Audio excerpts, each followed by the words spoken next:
ஆண்டவர் இயேசுவின் நாமத்தினாலே நல்வாழ்த்துக்கள். பெலனும் சகாயமும் என்கிற தலைப்பின் கீழாக இன்றைக்கு அருமையான சத்தியங்களை உங்களுடன் நான் பகிர்ந்து கொள்கிறேன். சிறியவர்கள் முதல் பெரியவர்கள் வரை அனைவருக்கும் மிக தேவையான ஒன்று பெலன், ஸ்ட்ரென்த். இந்த பெலனை தேவனே தருகிறார். பெலனுக்கு தேவாதி தேவன் ஊற்றும் ஆதாரமாக இருக்கிறபடினாலே அவரால் சிருஷ்டிக்கப்பட்ட மனிதனுக்கு அவரே பெலனை தருகிறார். இதை நாம் அறிந்து கொள்ளும் போது ஒவ்வொரு நாள் வாழ்க்கையிலும் அவர் நமக்கு பெலனாக இருக்கிறார். ஏசாயா 40வது அதிகாரம் 29வது வசனத்திலே, சோர்ந்து போகிறவனுக்கு அவர் பெலன் கொடுத்து சத்துவம் இல்லாதவனுக்கு அவர் சத்துவத்தை பெருக பண்ணுகிறார். பாருங்க, கடவுள் நம்ம அறிஞ்சுக்கிறோம். அவர் மனிதனை நேசிக்கிறார். மனிதனுக்கு அவர் சமய சகாயராக இன்றைக்கும் இருக்கிறார். சோர்ந்து போகிற மனிதனுக்கு அவர் பெலன் கொடுக்கிறார். அருமையான தேவன் நம்மை பார்த்து சொல்லுகிறார்.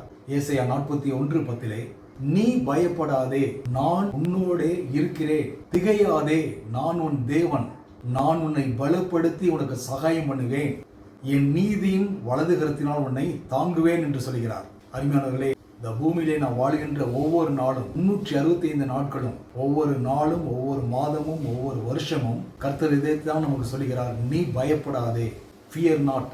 காரணம் என்னன்னா, நான் உன்னுடனே இருக்கிறேன், திகையாதே, நான் உன் தேவன், நான் உன்னை பலப்படுத்தி உனக்கு சகாயம் பண்ணுவேன், என் நீதியின் வலதுகரத்தினால் உன்னை தாங்குவேன். தேவன் கூட இருக்கிறார் என்கிற ஒரு நிச்சயம், ஒரு உணர்வு.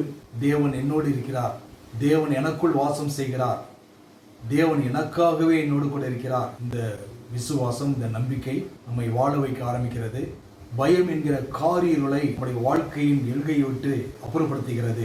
வெளிச்சம் வரும்போது பாருங்க, இருள் மறைய ஆரம்பிக்கிறது. மனதில் ஏற்படுகிற பயங்கள் அதெல்லாம் நீங்க ஆரம்பிக்கிறது. காரணம், தேவன் பயத்தை காட்டிலும் பெரியவர். இப்படிப்பட்ட தேவன் கூட இருக்கிறதுனால அவர் பலப்படுத்துகிறவராகவும் இருக்கிறார், சகாயம் பண்ணுகிறவராகவும் இருக்கிறார். அவருடைய நீதியின் வளரத்தினால் நம்மை ஒவ்வொரு நாளும் தாங்குகிறவராக அவர் இருக்கிறார். தேவன் மேலே ஒரு மனிதன் விசுவாசம் வைத்து தேவனை நோக்கி கூப்பிடும் போது தேவன் அந்த மனிதனுக்கு மறு உத்தரவு கொடுக்கிறார். ஜெபங்களுக்கு அவர் பதில் தருகிறார். பதில் தருகிறது மாத்திரமல்ல, அந்த மனிதனுக்கு ஒரு பெரிய தைரியத்தையும் தருகிறார். சங்கீதம் 138வது அதிகாரம் 3வது வசனத்திலே பார்க்கிறோம், நான் கூப்பிட்ட நாளிலே நீர் எனக்கு மறு உத்தரவு அருளினீர்.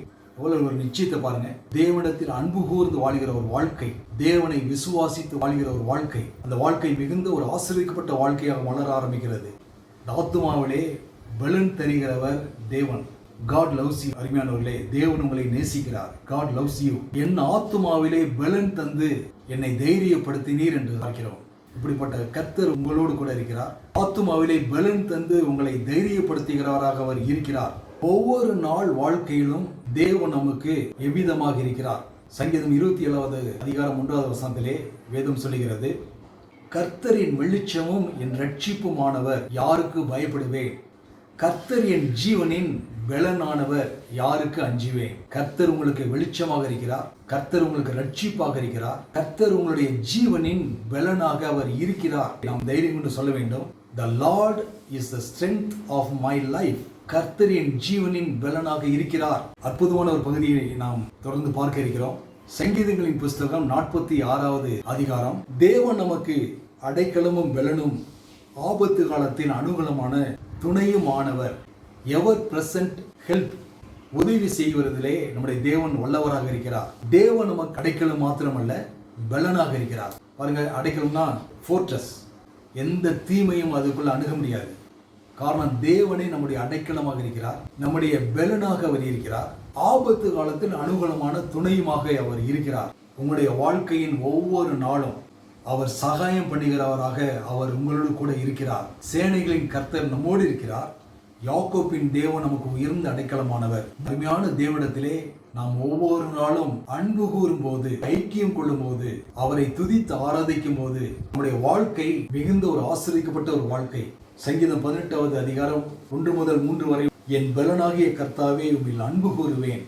கர்த்தர் என் கண்மலையும் என் கோட்டையும் என் இரட்சகரும் என் தேவனும், நான் நம்பியிருக்கிற என் துருகமும் என் கேடகமும் என் இரட்சணிய கொம்பும் என் உயர்ந்த அடைக்கலமாய் இருக்கிறார். துதிக்கு பாத்திராகிய கர்த்தரை நோக்கி கூப்பிடுவேன், அதனால் என் சத்துருக்களை நீங்களாக்கி ரட்சிக்கப்படுவேன். அருமையானவர்களே, தேவனிடத்தில் அன்பு கூர்ந்து அவரை விசுவாசித்து அவரை நம்பி வாழுகின்ற ஒரு வாழ்க்கை, தேவனாய கர்த்தரால் ஆசீர்வதிக்கப்பட்ட ஒரு வாழ்க்கை. கர்த்தர் தாமே உங்களை ஆசீர்வதிப்பாராக. ஜெபம் பண்ணுவோம். பரலோக பிதாவே, உம்மை ஸ்தோத்திரிக்கிறோம். நல்ல தகப்பனையும் ஸ்தோத்திரிக்கிற கர்த்தாவே, ஆண்டவரே உங்களுக்கு நம்புகிறோம். ஆண்டவரே எங்களுக்கு அடைக்கலமாக, பெலனாக, சகாயம் செய்கிறவராக ஆண்டவரே நீர் இன்றைக்கு இருக்கிற என்பதற்காக ஸ்தோத்திரிக்கிறோம். ஒவ்வொரு பிள்ளைகளுடைய வாழ்க்கையிலும் தேவரே நீர் ஆசீர்வதிக்கும்படி இயேசுவின் நாமத்தில் ஜெபிக்கிறோம். இரட்சகர் மீட்பரும் ஆண்டவருமாய் இருக்கிற இயேசு கிறிஸ்துவின் நாமத்தில் ஜெபிக்கிறோம். ஜீவனுள்ள நல்ல பிதாவே, ஆமென். கர்த்தர் தாமே உங்களை ஆசீர்வதிப்பாராக.